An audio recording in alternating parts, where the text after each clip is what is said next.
Your early 20s are some of the best and worst years of your life. There's a lot of exciting new things you haven't tried yet, and it often feels like you're experiencing many things for the first time. However, it can also be a stressful time period where you have to make certain decisions and choices that will dictate the next decade or two of your life. Today, I'm going to share with you the best decisions I made in my early 20s. These are things I can look back and say I'm glad I did. Genuinely glad, because I think life would be very different now had I chose differently. I wouldn't even be sitting here talking to you right now. So if you're currently in your early 20s, I hope that hearing the way things have panned out for me can help you with the decisions that you have to make. The first was deciding to travel young. Throughout my life, I knew I wanted to travel. I'd gone around the States many times with my family, but I'd never been outside of the country alone or with my friends. So in 2019, when the opportunity came to go to Japan and Korea, I went. But it wasn't anything like I had expected it to be. I'll share one of the many good things first. This trip to South Korea marks the beginning of my photography journey, which is why this whole channel exists in the first place. This was when I really got interested in photography and started to take photos with real intention. Now I sucked, mind you, but I was having a lot of fun and I was able to come back with a few gems. Some of these photos I took on this trip, I was able to go back, revisit, and even release and sell as prints. So fast forward 4 years and here I am, knee-deep in photography, working on my first photo book, and sharing the things I've learned with you guys. And it all started the moment I left to explore something new. So that was one of the many great things that came from this trip, but there were a lot of down moments as well. During this trip, I spent a week solo in Japan, and that was the first time I'd felt any real form of homesickness. Now, I'm typically a reclusive person, and I enjoy being alone, but being in a country where you know no one, all the streets are unfamiliar, and you don't speak the language, that has its own kind of feeling to it. To make things worse, there was a typhoon happening at the time, and I can remember distinctly running, drenched in rain, trying to catch a bus to get from Osaka to Kobe because all the trains were shut down. It was as if the weather was reflecting my mood at the time. All this is to say that traveling gives you a really big window on the world and yourself. You learn a lot about the world, you learn a lot about yourself. For me, it not only spurred my creative interests, desires, and motivation, but it also taught me to appreciate the place I came from. So if you're thinking about traveling, do it now while you're young. Do it before you become bogged down by the responsibilities of work and life. You might be thinking, I can always travel later, but really there's only one time to travel when you're 21 or 22. And this is because going to Japan when you're 40 is not going to be the same as going to Japan when you're 20. If you wait too long, the experience will be different, you will be different, and the world will be different. Best decision number 2, deciding not to go to grad school. So back in 2018, I had just graduated college with a degree in exercise science, and I was en route to become a physical therapist. I did the intern hours, took the test, took the extra classes, and even started a YouTube channel to practice my articulation and breakdown of complex information. I can even remember staying up one night, sitting in the room of my hostel in Korea, finalizing and submitting my applications. So I was basically there, knocking on the front door of my future life. But I didn't get in, which sucked. So now I was stuck with this big decision of, do I take another year, try and submit another round of applications, or do I pick something different, try something new, and move on with my life? Now, one of the caveats when I was going about this whole grad school thing was that I gave myself only one shot. I told myself I only get one round of applications as sort of a way to make sure I gave it my all and tried my best. And I could have easily broken that commitment and went for another round of applications, but I didn't want to turn my back on basically what I had promised myself. So maybe deep down,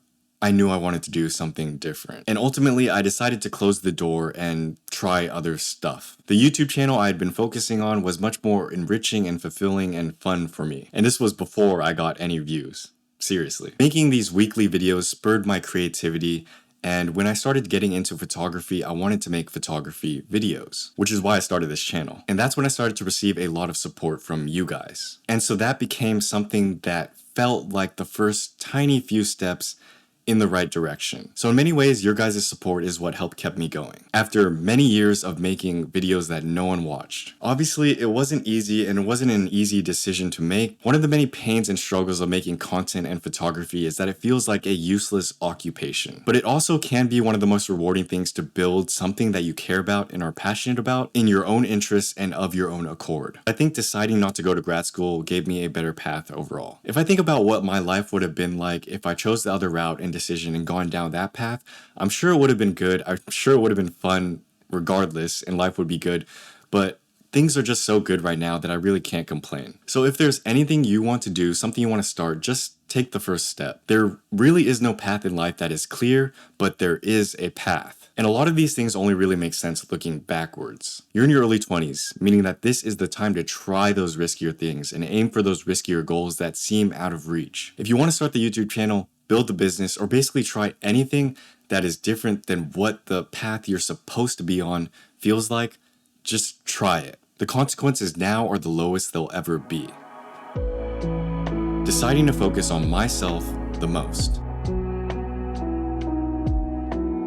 One of the big problems people face is worrying about what other people think of them. And some people figure out how to get over this, but many never do. And this is especially hard in your early 20s because that's when you're in college, that's when you're surrounded by your peers, that's when you want everyone to like you. But the fact of the matter is, no one's really thinking of you in the first place, which isn't a bad thing. Really, it just means that you have to be the one to take responsibility for your own happiness and fulfillment and not expect it to come from other sources or external things. And much of this, I'm still learning myself. I was always the type of person to care about self-improvement and just becoming better at what I did, but it wasn't until I first deleted Snapchat that I realized how much of an effect other people had on my life. This must have been way back in like 2017, but I can still remember the cloud it held over my life. I was constantly checking, clicking, scrolling to see what everyone else was doing, and I wasn't focused on myself and my life. I wasn't present. And in reality, everyone was just sending pictures of their ceilings to each other to keep their streaks going anyways. So when I finally decided to delete the app, it felt like a wave of clarity brushed over me. I could focus more on myself, the things I wanted, what I was doing, and the thoughts I was thinking. It's a real simple hack. Limit your social media and you'll focus on yourself more. And when you focus on your own life, things get better. Your capacity to do more grows. You start asking questions like, what do I want? Where do I want to go? What do I want to do? And then you can actually begin to solve your own problems. When you're able to solve your own problems, you can help others solve theirs. So it's not even really a selfish thing to focus on yourself, because the more useful you become, the more useful you are, which helps others in a sort of indirect way. All of this is to say that perhaps the best decision I made in my early 20s was to focus on myself. And if you're struggling in life right now, I'd encourage you to do the same. Stop avoiding the tasks, stop avoiding the problems at hand, and start dealing with them one by one. Social media, peers, friends, all those things are just distractions for the things you're avoiding. And once you stop avoiding these things, you'll realize they're actually a lot easier to solve than you initially thought. And when you take them down one by one, your life will get better. So to sum this video up, the best decisions I made in my early 20s was to